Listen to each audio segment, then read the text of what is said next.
श्री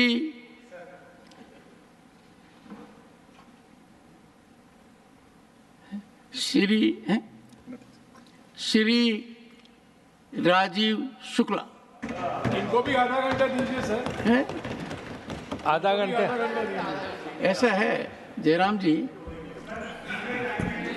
नहीं धन्यवाद chairman sir. नहीं, भारतीय जनता पार्टी के अभी मेरा टाइम एक second Rajiv let me time जुड़ जाएगा मेरा। Let me clarify. Bharatiya Janata Party had more than 4 hours and leader of the house indicated before all of you time may be taken, and sometimes out of deference we do not intervene or interrupt, and I'm grateful to the house for living up to very high standards. Shri Rajiv Shukla, धन्यवाद सभापति महोदय 15 minutes कि आप 15 minute बताइए sir कैसे काम चलेगा।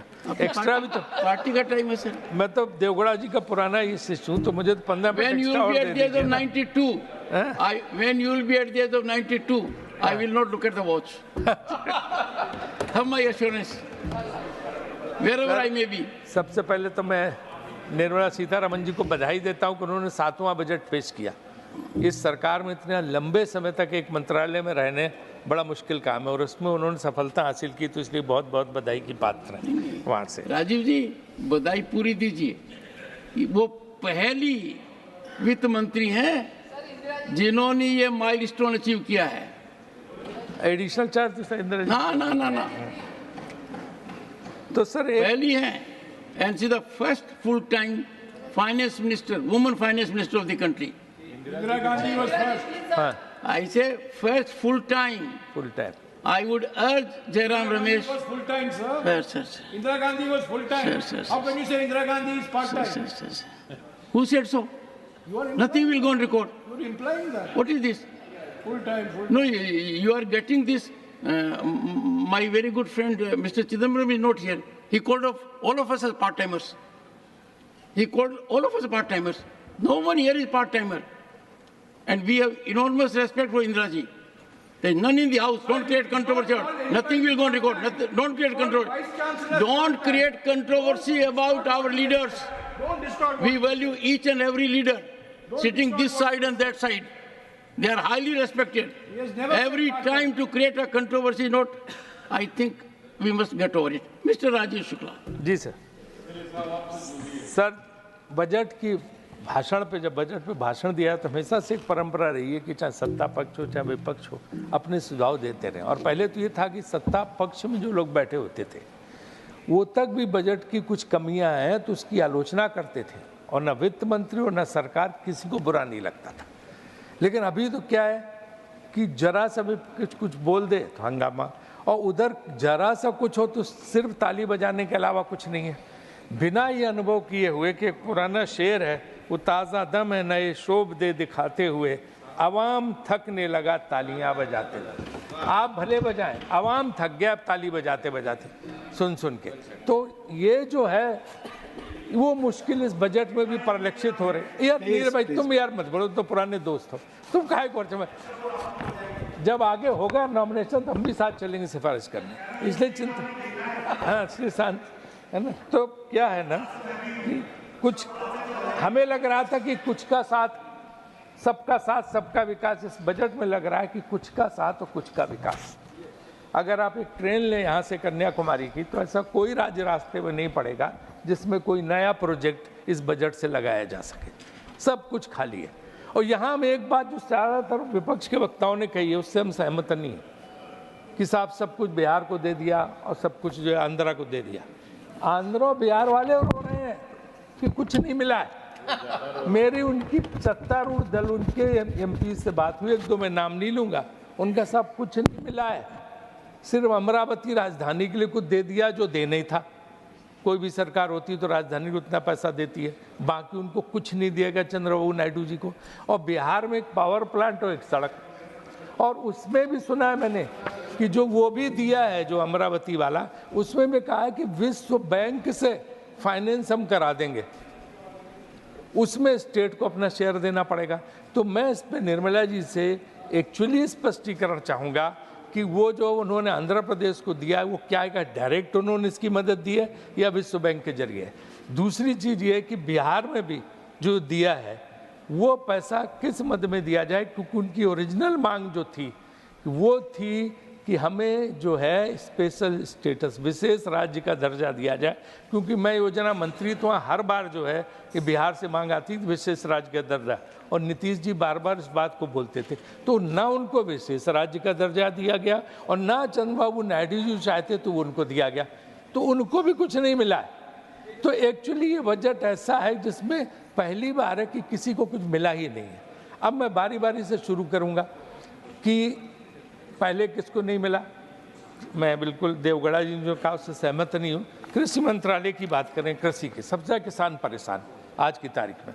अगर आप उसी की बात करें कृषि विभाग की, तो कृषि विकास दर घटकर 1.4% रह गई, और उसको जो एलोकेशन हुआ, जो पैसा दिया गया है वो 3.15%, जबकि वो पहले 1% और ज़्यादा था, इससे 4.5% था।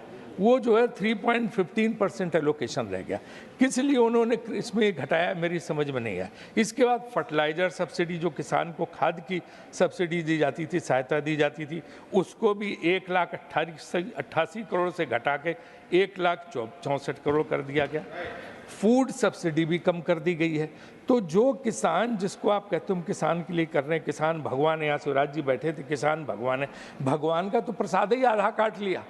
मंदिर में जो प्रसाद चढ़ता तो वही आधा काट लिया और कह रहे हैं हम भगवान किसान हैं। तो किसान के साथ जो अन्याय किया है, भगवान करे ऐसा अन्याय कोई और सरकार न करे किसानों के साथ। दूसरी चीज़ ये कि रेल बजट की परंपरा खत्म हो गई। वो चीज़ रेलवे भी कैसा है जो आम जनता से जुड़ा हुआ, उसकी क्या मज़ा आता था जब रेल बजट पेश होता था। पहले से एमपी तैयार हो जाते थे, सब अपनी अपनी मांग उठाते थे। कोई रेल लाइन मांगता था, कोई नई ट्रेन मांगता था, कोई कुछ कहता था, कोई कुछ कहता था। वो एक उत्सव जैसा होता था रेल बजट। वो सारा ख़त्म करके आपने इसके अंदर डाल दिया। अब इसमें रेल बजट की क्या भूमिका रहेगी। वो बजट 1.5 घंटे को पढ़ा जाता था, इसमें डेढ़ बार नाम भी नहीं लिया गया रेल का, सिर्फ एक बार रेलवे का नाम लिया गया। तो इसका मतलब बजट में रेलवे को कोई स्थान ही नहीं है। रेलवे की पूरी तरह से उपेक्षा है। अगर आप देखें तो जो इन्फ्लेशन के हिसाब से भी, जो इन्फ्लेशन के हिसाब से भी और दूसरी चीज़ों के हिसाब से जो वादा किया गया था, जितने प्रतिशत उसका बजट बढ़ाना चाहिए, सिर्फ 5% बढ़ाया गया। उससे कोई नई सुविधाएं क्रिएट नहीं हो सकती है। अगर रेलवे की स्थिति देखी जाए तो बहुत बुरी हालत में है और उसके लिए कोई प्रयत्न नहीं किए जा रहे हैं। अगर मैं, क्योंकि मैं जानबूझ के एम्फेसिस रेलवे पे दे रहा हूँ इसमें, क्योंकि और विषयों पे हमारे बहुत लोगों ने बोला है। आप अगर देखें तो जितने जो सीएजी की रिपोर्ट के हिसाब से, जो पुअर इंफ्रास्ट्रक्चर मेंटेनेंस और इसका ये सीएजी की रिपोर्ट है, उस हिसाब से जो है आपने इसमें कहीं कोई प्रावधान नहीं किए हैं और फाइनेंशियल परफॉर्मेंस इसीलिए गिरती जा रही है। 2023 के बजट में सीएजी रिपोर्ट ने कहा था मतलब 68,269 करोड़ का घाटा था पैसेंजर। उसमें वादा किया गया कि हम फ्रेट के जरिए पूरा करेंगे, लेकिन आज फ्रेट के लिए भी, जो फ्रेट जर्नी के जरिए जो है, जो ट्रेन ऑपरेशन से, उसके जरिए भी कुछ भी जो है नहीं किया जा रहा, बल्कि उसकी स्पीड जो है, जो स्लो जर्नी 50 से 51 किलोमीटर पर घंटा रह गई है, जो कि मिशन रफ्तार जो नारा दिया गया था उसके हिसाब से कुछ भी नहीं है। और वंदे भारत के अलावा और बाकी ट्रेन का बुरा हाल है, उनकी स्पीड बहुत नीचे है। दूसरे कवच सिस्टम, उसको लेके भी बहुत ज़्यादा ही कहा गया था। कवच सिस्टम सिर्फ 1465 किलोमीटर ट्रैक पे है, बाकी देश में कहीं कवच सिस्टम, इसलिए रोज़ आए दिन जो है दुर्घटनाएं हो रही हैं। मैं सरकार से अपील करूंगा, अनुरोध करूंगा कि कम से कम इसमें 3000 किलोमीटर तक तो कवच सिस्टम लागू किया जाए वहाँ पे, और इसको आगे और बढ़ाया जाए ताकि दुर्घटनाएं ना हो। आम लोगों उससे परेशान होते, लोग परेशान होते हैं। और जो पीपीपी मॉडल्स में जो विकसित करना था, चाहे रेलवे की प्रॉपर्टीज हो, चाहे रेलवे की एसेट्स हो, उस मामले में भी कुछ नहीं अभी तक किया जा रहा। कोई बजट में ऐसा उसमें जो है हमें कोई प्रावधान देखने को नहीं मिला है। और जो इसके अलावा जो एसेट्स की चोरी हो रही है, जैसे बिहार में 500 टन का जो रेलवे ब्रिज था वही लोग उखाड़ के ले गए और पता नहीं आज तक कि कौन ले गया। तो रेलवे संपत्ति की जिस तरह से चोरियां हो रही हैं वो भी रोकने में नाकामी है। तो मेरा यही आपसे अनुरोध है कि इस तरफ भी, रेलवे बजट की तरफ भी लोग देखें और उनको ये जो है सरकार उसमें अच्छे ही करके करे। एक चीज़ जुडिशरी के बारे में बोलें, बहुत कम शायद संजय सिंह ने बोला था। सर, जुडिशरी का भी इसमें कोई जो है वित्तीय प्रावधान नहीं किए गए। जुडिशरी की हालत बहुत ख़राब, अभी तक तो लोअर जुडिशरी तो वर्स्ट पोजीशन। अगर आप देखो केसेस बहुत हैं, न कूलर हैं, न एसी है, न कुछ है, लोग खड़े रहते हैं, मजिस्ट्रेट जज भी परेशान रहते हैं, लेकिन वो राज्यों का विषय है, इसलिए हम उसको नहीं करें। केंद्रीय बजट में कम से कम हाई कोर्ट्स और जो है ये सुप्रीम कोर्ट का, उसका तो ध्यान रखना चाहिए। वहाँ जैसे सुप्रीम कोर्ट में आप आज ही अखबार में छपा है कि इतनी ज़्यादा केसेस की पेंडेंसी सुप्रीम कोर्ट में हो गई है कि वहाँ कम से कम अगर 40 सुप्रीम कोर्ट के जज की स्ट्रेंथ बढ़ा के करनी चाहिए। पहले 31 से 33, 34 की थी सरकार ने, लेकिन मुझे लगता है कि कम से कम 2-3 बेंचेज की और ज़रूरत है, लेकिन इसके लिए इंफ्रास्ट्रक्चर नहीं। तो इसलिए सरकार को इनमें और हाई कोर्ट्स में इंफ्रास्ट्रक्चर बढ़ाना चाहिए। जजेज की वैकेंसी जो बाकी उनको बढ़ाने के पूरा करना चाहिए, और ये नहीं कि हमेशा खाली रहे जजेज की वैकेंसी। उनको दूसरा सुझाव मेरा ये है कि उसमें जो है वो सुप्रीम कोर्ट में स्ट्रेंथ बढ़ाएं, हाई कोर्ट में जहाँ स्ट्रेंथ कम है वो बढ़ाई जाए। कर्नाटका जैसा हाई कोर्ट सिर्फ 30 जज है, तो जो है उनको बढ़ा के जो है इस स्ट्रेंथ को बढ़ा के। और इलाहाबाद हाई कोर्ट में आज तक कभी पूरे जज आए नहीं, 160 की स्ट्रेंथ है, लेकिन आज तक 80-90 से ऊपर जा ही नहीं पाए, 100 भी नहीं टच किया। तो जजेज की वैकेंसी भरी जाए और इंफ्रास्ट्रक्चर पर बहुत पैसा खर्च करना चाहिए जुडिशरी के मामले में। तीसरा ही कि MSME सेक्टर माने छोटे और लघु उद्योग और व्यापारी, उनकी बहुत बुरी हाल है और उनको मार दिया है GST ने।